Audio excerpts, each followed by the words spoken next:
Hello friends, तो कैसे हैं आप सब। I hope you are doing well. तो आज मैं लेकर आ गई हूँ आई दृष्टि के करंट अफेयर्स के शॉर्ट नोट्स। इससे पहले मैंने बाकी के वीडियोस भी कराए हैं इसके, तो अगर आपने उन वीडियोस को नहीं देखा है तो डिस्क्रिप्शन बॉक्स में उन सब के लिंक है, आप वहाँ से जाके वीडियोस को देख सकते हैं।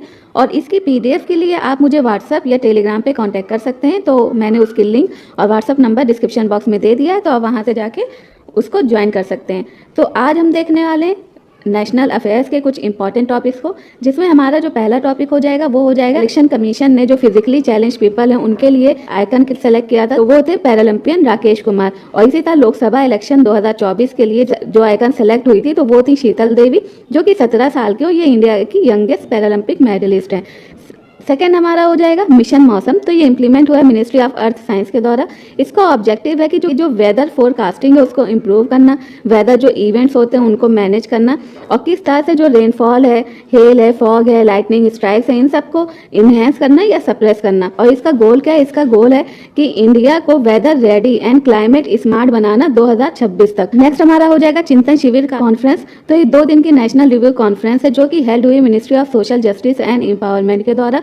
हेल्ड कहाँ हुई? यूपी, आगरा यूपी में। इसको चेयर किया गया doctor Virendra Kumar along with state ministry of social justice and BL Verma and Ramdas Athawale. तो इनका एम क्या है? इनका एम है कि जो भी सोशल जस्टिस स्कीम है उसकी इम्प्लीमेंटेशन स्टेट और यूनियन टेरिटरी में किस तरह से हो रही है उसको रिव्यू करना। नेक्स्ट हमारा हो जाएगा वीजो नेक्स्ट। तो ये लॉन्च किया गया गिरिराज सिंह के द्वारा, जो कि मिनिस्टर है टेक्सटाइल के, जो कि एक फैशन फोरकास्टिंग इनिशिएटिव है नेशनल इंस्टीट्यूट ऑफ फैशनल टेक्नोलॉजी का। ये एक बायलिंगुअल वेब पोर्टल है और इंडिया का जो स्पेसिफिक ट्रेंड बुक है जिसका नाम है परिधि 24x25।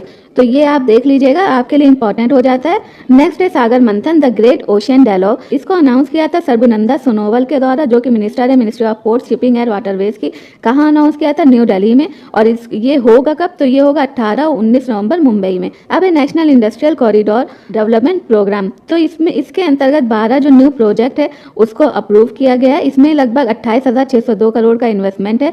और इसकी अगर हम स्पेनिंग की बात करें तो लगभग अपने 6 मेजर कॉरिडोर के साथ 10 स्टेट में फैला हुआ है। इसका ऑब्जेक्टिव क्या है? इसका ऑब्जेक्टिव है कि जो मैन्युफैक्चरिंग कैपेबिलिटीज है, यानी जो क्षमता है मैन्युफैक्चरिंग की और जो इकोनॉमिक ग्रोथ है उसको बढ़ाना। इसकी लोकेशन अगर देखें तो इंडस्ट्रियल एरियाज जो लोकेशन है इंडिया में, तो वो हो जाएगा आपका खुरपिया जो कि उत्तराखंड में, राजपुरा पटियाला पंजाब में, डिगी महाराष्ट्र में, पलक्कड़ केरला, आगरा और प्रयागराज यूपी में, गया जो है बिहार में, जहीराबाद तेलंगाना, ओरवाकल एंड कपूरथी आंध्र प्रदेश और जोधपुर पाली राजस्थान में। उसके बाद हमारी नेक्स्ट स्कीम आ जाएगी, वो है जियो पारसी स्कीम पोर्टल।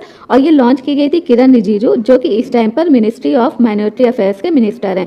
नेक्स्ट है हमारा नेशनल पेस्ट सर्विलांस सिस्टम। ये एआई पर बेस्ड है। ये लॉन्च किया गया था शिवराज सिंह चौहान के द्वारा, जो कि मिनिस्टर हैं मिनिस्ट्री ऑफ एग्रीकल्चर के। इसका ऑब्जेक्टिव क्या है कि फार्मर्स को एग्रीकल्चर साइंटिस्ट और एक्सपर्ट से कनेक्ट करना कि वो अपने फ़ोन के द्वारा पेस्ट को कंट्रोल कर सकें।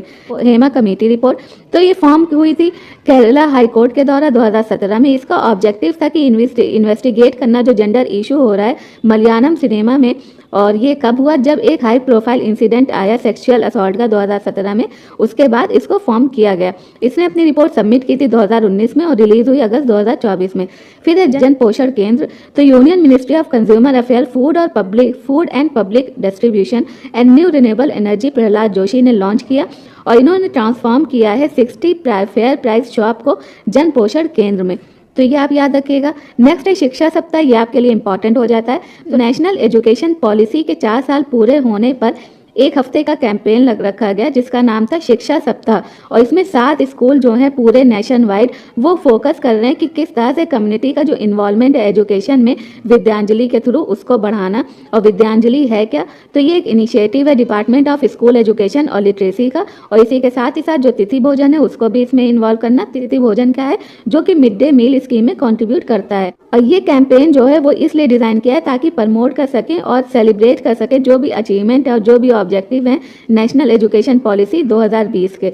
नेक्स्ट है हमारा project Asmita, augmenting study materials in Indian language through translation and academic writing. ये लॉन्च हुआ है union ministry of education and UGC के द्वारा। और ये कोलैबोरेटिव एफर्ट है यूजीसी और भारतीय भाषा समिति का इंडियन एजुकेशन में इंडियन लैंग्वेज को प्रमोट करना। इस प्रोजेक्ट का जो एम है वो है कि 1000 किताबों को 22 लैंग्वेज में प्रोड्यूस करना 5 साल के अंदर अंदर, जिसका मतलब हुआ कि भारतीय भाषा में लगभग 22,000 जो किताबें हैं वो तैयार होंगी। उन 22,000 में 1800 बुक्स ऐसी होंगी जो कि कवर करेंगी आर्ट, साइंस, कॉमर्स स्ट्रीम जून 2025 तक। अस्मिता का जो टाइटल है वो लॉन्च किया गया था संजय मूर्ति के द्वारा, जो कि सेक्रेटरी हैं हायर एजुकेशन के।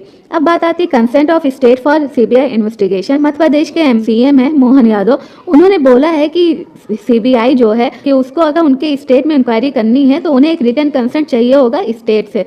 इसी तरह आपका मेघालय, मिजोरम, वेस्ट बंगाल, झारखंड, तमिलनाडु, तेलंगाना, केरल और पंजाब भी जो जनरल कंसेंट होता है सीबीआई इन्वेस्टिगेशन को लेकर, तो उसमें स्टेट की कंसेंट होना ज़रूरी है। नेक्स्ट है हमारा शहर प्रोग्राम, जो कि लॉन्च हुआ है विमेन इंटरप्रेन्योर प्लेटफॉर्म और ट्रांस यूनियन सिविल के द्वारा। ये क्रेडिट एजुकेशन प्रोग्राम है जिसमें विमेन इंटरप्रेन्योर है, यानी जो विमेन जो बिजनेस करना चाहती है उनके अंदर फाइनेंशियल लिटरेसी देना और बिजनेस स्किल को बढ़ाना।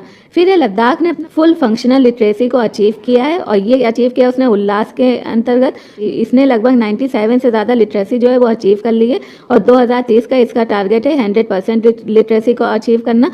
और ये गवर्नमेंट ऑफ इंडिया ने इम्प्लीमेंट किया था एक सेंट्रली स्पॉन्सर स्कीम, जिसको नव भारत साक्षरता कार्यक्रम या न्यू इंडिया लिटरेसी प्रोग्राम भी बोला गया है, और इसका फाइनेंशियल ईयर है 2022 से 2027। उसी के अंतर्गत उसने ये अचीव किया है। फिर सुप्रीम कोर्ट ने बोला है कि जो प्रमोशन है वो फंडामेंटल राइट नहीं है, और ये उसने बोला है रवि कुमार, धनसुख लाल मेहता और owner versus high court of Gujarat and ORS के केस में।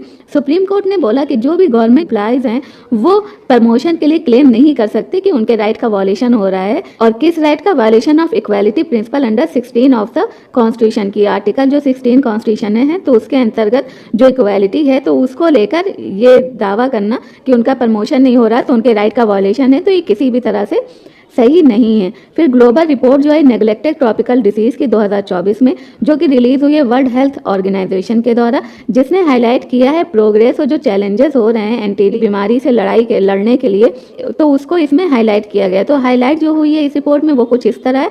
2022 में लगभग 1.62 बिलियन जो पीपल हैं उनको इंटरवेंशन की ज़रूरत थी टीडी की बीमारी से लड़ने के लिए। 2010 से अगर देखा जाए तो लगभग अब इस बार 26% की गिरावट देखने को मिली है। फिर 2022 में 848 लोग ऐसे हैं जिनको ट्रीटमेंट मिली है कम से कम एक नेग्लेक्टेड ट्रॉपिकल डिसीज़ के अगेंस्ट। उसी के साथ ही साथ जो डेथ रिपोर्ट हो रही है इसकी, तो वो इंक्रीज हुई है 22% 2016 से, और उसी के साथ ही साथ वाटर सप्लाई, सैनिटेशन और हाइजीन जो है उसका भी एक्सेस देखने को मिल रहा है 85.8% एनटीडी एंडेमिक कंट्रीज़ में। और इराक, ये आपका इंपॉर्टेंट हो जाता है कि इराक जो है वो 50 कंट्री बन चुका है जिसने कम से कम एक एनटीडी जो डिसीज़ है उसको एलिमिनेट किया है, और नोमा को ऐड किया गया एनटीडी की लिस्ट में 2023 की। तो ये रिपोर्ट जो है सेकेंड सीरीज है ग्लोबल रिपोर्ट की, जो कि ये डिस्क्राइब करता है कि जो 2030 तक टारगेट सेट किया गया एनटीडी का जो रोड मैप बनाया गया तो उसमें किस तरह से जो प्रोग्रेस है उसको ये डिस्क्राइब कर रहा है।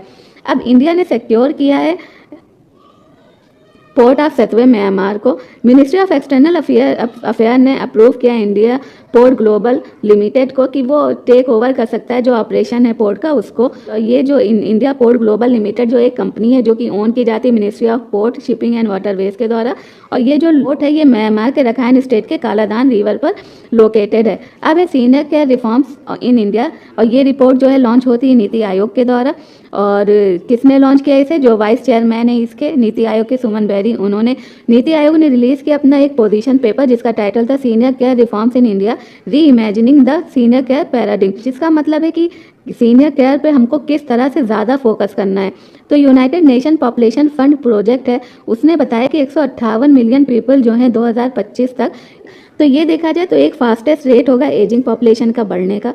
एजिंग पॉपुलेशन किस तरह से बढ़ रही है उसमें, और जो एडल्टली पॉपुलेशन है वो लगभग 319 मिलियन हो जाएगी 2050 तक, जो कि टोटल पॉपुलेशन का 19.5% रहेगी। अब पीएम नरेंद्र मोदी ने 5 न्यू एम्स दिए हैं नेशन को, और जो कि उन्होंने इनॉग्रेट किया राजकोट गुजरात में कब 25 फरवरी को।